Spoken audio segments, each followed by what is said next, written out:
Hey, it's Blake here with ChessPathways.com, playing some more Blitz for you today. Let's see what we get here. We get a Caro-Kann, an opening that I play with both colors, and we'll see how this goes. I think I'll choose... I usually play the classical. Let's go for the advanced variation, just so I can play something new that I don't usually play. I have experience playing this with black, but not with white. And I'm actually going to go for this knight c3 line, which looks anti-positional because you can't maintain your pawn chain. But the idea is just to take away e4, and now go after this bishop. Play g4, and knight e2, knight f4, those kind of ideas. Usually you think in the Caro-Kann that it's good that black gets the bishop out of the pawn chain, but it can also be a target here for white's expansion. So now I'll play h4. And if you play c5 and blow the center open, you have to be a bit careful, because I can play bishop e3, and my pieces are a lot more active than yours. And I think I'll play bishop e3 next regardless of if you play c5 or not. I know in some lines this knight can even go to h5. I'm not too familiar with this system because as black, I usually play a line that involves h5 against this particular setup. But here, after bishop e3, it seems kind of hard for black to play this position, just because you can't really get any of your pawn breaks in too easily. You can play that, and I'm tempted just to, well, I guess h4 is hanging, isn't it? But we can take on g6. And then probably play h5. Just to make sure we take away all your squares. We don't want to get hit with h5 ourselves, for example. And, okay, we have a space advantage where we kind of prevent a b4 for the time being. Now what? That's the question. I'd like to blow the center open, but it's not really that easy. Maybe f4, though. f4, queen f3, f5, and just go for it? Might as well strike when the iron's hot, right? It's probably not entirely sound, but it looks like a good idea in Blitz. Your queen can't really enter. We have all the squares under control. Bishop e7's a thought, trying to stop us from castling. But a lot of times in these positions you just don't care. And I don't care about this either, I don't think. Although I do care that you're getting access to e4. That is kind of annoying. So maybe here, bishop g2. If you double our pawns, I don't really mind that at all. That just helps reinforce our control of the center. Okay, queen... Well, no, because then bishop e4 is stronger. And I don't really want to castle short either. So let's play a3 and force this bishop to make up its mind. If you take, I don't really mind that. And we just have this big space advantage. It's just not entirely clear how to make use of it. Okay. Could use this open b file too. There's also the question, where do we put our king in this line? It's not entirely clear. But I think I just want to play my queen to f2, just avoiding f3 so we don't allow bishop e4. And make sure we defend the c2 pawn as well. And then play for this f5 advance. I think that makes sense. Where does our king go, though? You're going to play your knight to c4. I know that. There's no threat. So maybe we just allow it? Queen f2, knight c4, f5, just go for it. I'm just worried you're going to play queen a5 and get a bunch of play on the queen side, but we are crashing through pretty fast. We have a ton of space over here on the king side. And then if you play that, then I'm happy to castle, because you have no queen h4 ideas. I'll castle short and get this rook involved. Yeah, so f5, your queen can't enter, and on queen a5, castle short. I think that makes a lot of sense. Really? Okay. That felt like counterintuitive to me to let us straighten the pawns out a bit and open up the g-file. Seems very scary for black to castle short. f6 comes pretty fast. That does open the bishop, but how do you defend the king? You're so weak on the dark squares. Ah, that's the idea. Okay, that's what I missed, of course. That was stupid. But is it sound? Is it sound? We could take on h6 as an in-between move. Although I don't fully love that either. Bishop takes h6. That just helps activate your rook, I think. Rook takes, queen takes. Equal material. And you still can't really do much there, I don't think. So bishop h6. Do you have any good discoveries with, in-between moves with your bishop? I don't think so, because we're threatening to take on g7. So let's go for this. Bishop h6.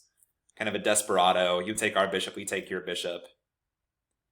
You have knight e3, but we can defend everything, I think. And we just maintain material equality.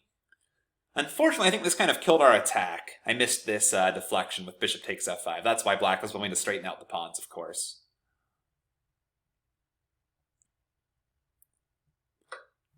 Okay. So material is equal. You might still want to play rook f1 in some cases, but we have to be careful of the pawn, the h4 square, all that stuff. On queen a5, I think I still play it. On queen a5, you castle short. Then does black castle... Well, no, you can't castle long.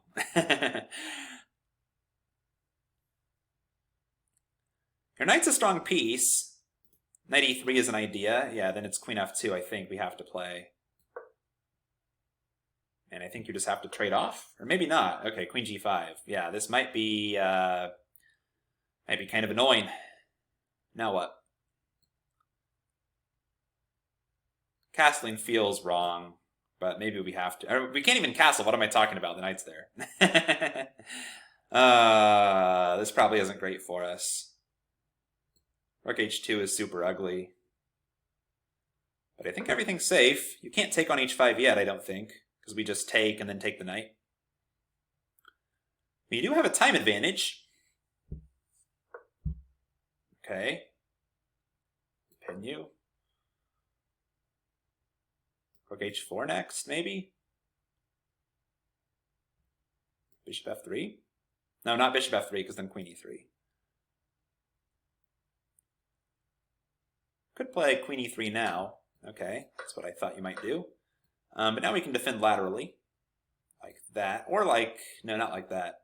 Yeah, let's defend. And I'm not sure who's better here. Hard to say. So on king d2, you play knight d3, and then we bring our king to d3. You can check us again, but we can walk out of the checks, I think. Check here, and you probably don't want to give the other check, because then just king e2 and there's no more checks. And we finally got this rook involved, hopefully. Okay, there is a pin there. Can we play a4? a4 is one thought. I think I like a... Oh no, now there's knight b2. I see it 1 second too late. Let's take there and then get our pawn back. Yeah, you shouldn't have allowed that, I don't think. I think now... Well, do we take this guy? I think we do, because a7. a7's loose. I think black kind of missed their chance there in time trouble. Now we take this pawn, we take this pawn. Boom. And a win. Okay, not the prettiest game there. Definitely some blitz blunders I made. Most importantly, letting them kind of refute our f5 advance there by just taking twice, and I missed that the knight eyes the bishop. But let's go ahead and hop over to an analysis board and just check that opening a bit. I'm kind of curious about this system with the pawn on h6. So I think this is all... Is this theory? It always does that to you. Self-analysis. Let's actually check this. Yeah, it's been played. So yeah, here, knight e2. Yeah, I was more familiar with the early c5 lines and trying to play h5 after knight f4. h6, yeah, knight f4, h4. Okay, so already this has really never been played. I guess this has been played a couple times. But knight g6 is kind of new. So here I thought this would just be kind of good for us, because, okay, we can trade off and then just play h5 and just get tons of space on the king side and just stop your pawn break. But in reality, it's never that simple, because where does the white king go? I'm kind of curious if a computer would agree with me. Yeah, it doesn't think white's position is anything special here, just at a quick glance. Of course, I don't fully trust this thing for those kind of evaluations, but it's certainly not like white's just winning here by any means. So bishop e4. Yeah, this was kind of annoying, because now I can't play queen f3 and just quickly bust through, because you have bishop e4 ideas. Maybe that was kind of a waste of a tempo there, playing a3, but, you know, I just wanted to get the pair of bishops off the board and straighten out the pawns. And now b5. And your whole idea is, of course, knight b6, knight c4. Maybe I should have played more proactively against this. Maybe even putting this bishop on d3 makes sense. Because if you take, you straighten out our pawns. It still supports the f5 advance. And we would have the choice to take a knight on c4. And as well, I know there's ideas to sacrifice a pawn in some of these lines. For example, f5 right now without the support, just trying to keep the line closed here for the bishop, something like this. But I'm not sure it's so great in this particular position. I'm kind of curious to check with the computer and see what it thinks. So what things here we could actually castle? Interesting. Yeah, I wouldn't have considered that. Castling here, and I guess queen h4 is not a huge deal then. We just take back our pawn, and I guess if you take, we have a big attack on the king side after queen takes g4. So that's a very interesting option there. But okay, coming back to the game. Yeah, the knight's very strong on c4, and I think just the position was never as good as I thought it was. I tend to be kind of an optimist. Maybe that came back to bite me here. But yeah, f5 just doesn't work the way I hoped it would. I think here black has enough play to counteract our big space advantage, and f5 is just premature. But in the end, it worked out. I was able to get this position right here. Probably here, I feel like black has to be better. Kind of curious if a computer agrees. No, okay, it says white can defend. Even after rook h2? Oh, knight takes c2, really? I missed something here, didn't I? Knight takes c2, queen takes c2, and aha, queen g3. Nice, nice, nice. Okay, yeah. Simple little blitz tactic I missed. I could have just played rook g1, but black missed it. And in the end, we got this position here, and black kind of collapsed in time trouble. They actually ran lower on time than I did. So good lesson there about that opening and other openings that are very space-heavy versus development-heavy. Sometimes your space advantage isn't the advantage it seems it is if you don't have the pieces to back it up, especially with all the squares you're leaving behind. Not saying it's a bad choice. I think white could have had ways for an advantage there, but you have to really weigh the pluses and minuses. All right, thanks for watching, everyone. Please make sure you visit chesspathways.com and get signed up there. It's totally free.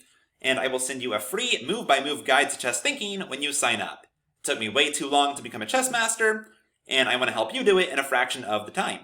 Thanks, and I will see you there.